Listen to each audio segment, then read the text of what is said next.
UMNO Youth has been transformed from being this rabid, radical, ethnocentric, right-wing Malay rights organization to one that's more service-oriented. I don't think any of the Malays want to succeed and to be branded, you are successful because you benefit from race politics and the programs. We want to be known that we can stand on our own. Barisan Nasional have a very clear directions. Okay. We have our visions, our missions. We are the ruling parties.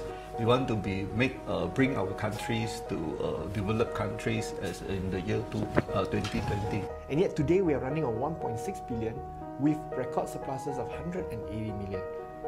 And that is despite giving out so many welfare benefits to the people in need throughout the state of Selangor.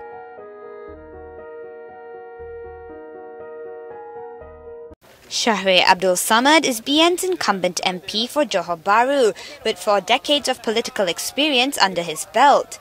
The former Domestic Trade and Consumer Affairs Minister has represented the JB constituency since 2004. This GE13 he'll be taking on retired Army General Hashim Hussein, who plans to apply his combat experience in Bosnia to wrestle JB away from Shahrir.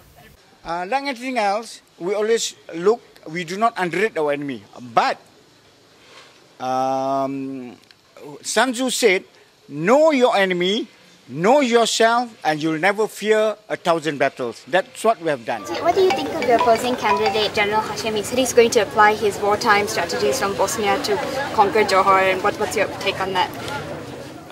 First of all, I think the Malaysian peacekeepers everywhere and every time did very well. And I think it's not just in Bosnia, but for the record, I think we have been, whether it is Lebanon, whether it is Bosnia, whether it is Congo, from the first time. I mean, I think our name and our image, the Malaysian Armed Forces, have excelled as peacekeepers under the auspices of the United Nations.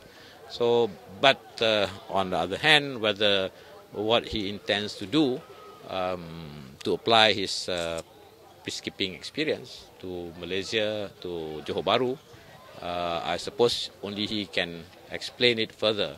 Yeah, because I think in the electoral process, the bullets are not coming from us. The bullets are coming from the constituents.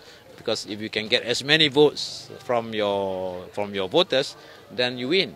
But in war, you have to have, the stronger you are in your equipment and your armaments, right? Then you probably have a technical advantage. But personally, I've used Sun Tzu's Art of War as a guide for me from 1988. When I first stood as a by-election as an independent candidate, and I keep using it, all this while. So when it comes to military strategy, it dates back to thousands of years, and there are many great generals who have written books on how to win a war, right? And Sun Tzu's Art of War, I think, is a classic by itself.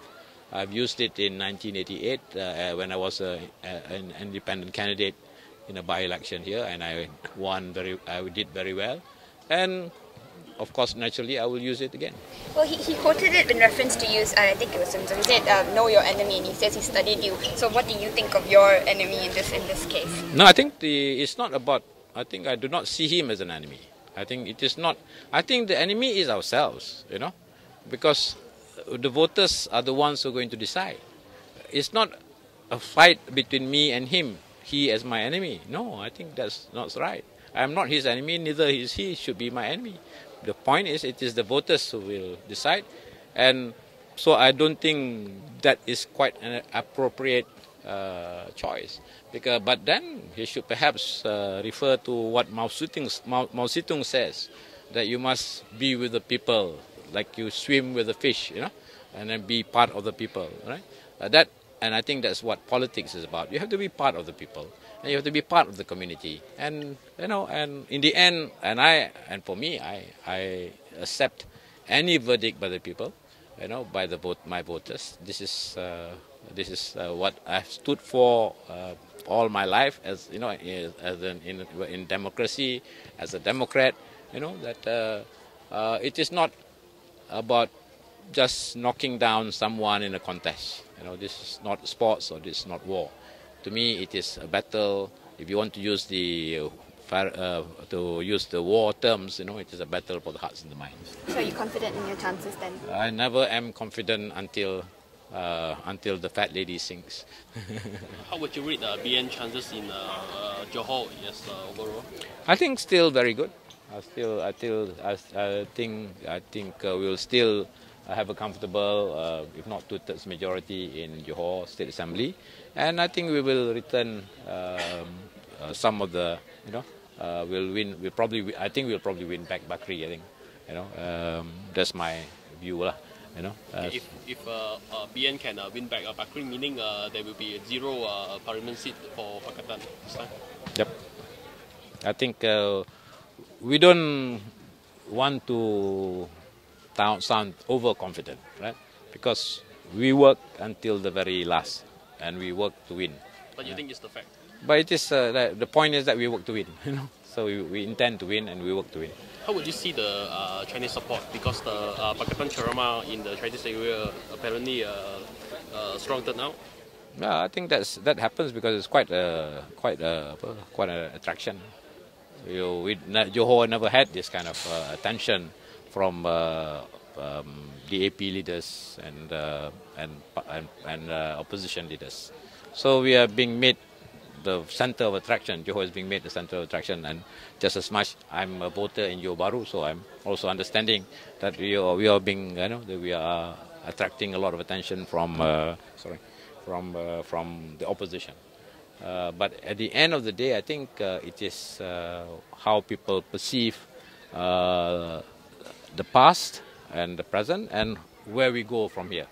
And I think BN can still provide that, because as I see it, even the Pakatan says they're not going to abandon the Iskandar Malaysia project, right? The way the Iskandar development. And so it's like endorsing, hey, this is the right way. So it's the right way we've been doing, and then based on the past performance and the present, and where we don't have a scandal to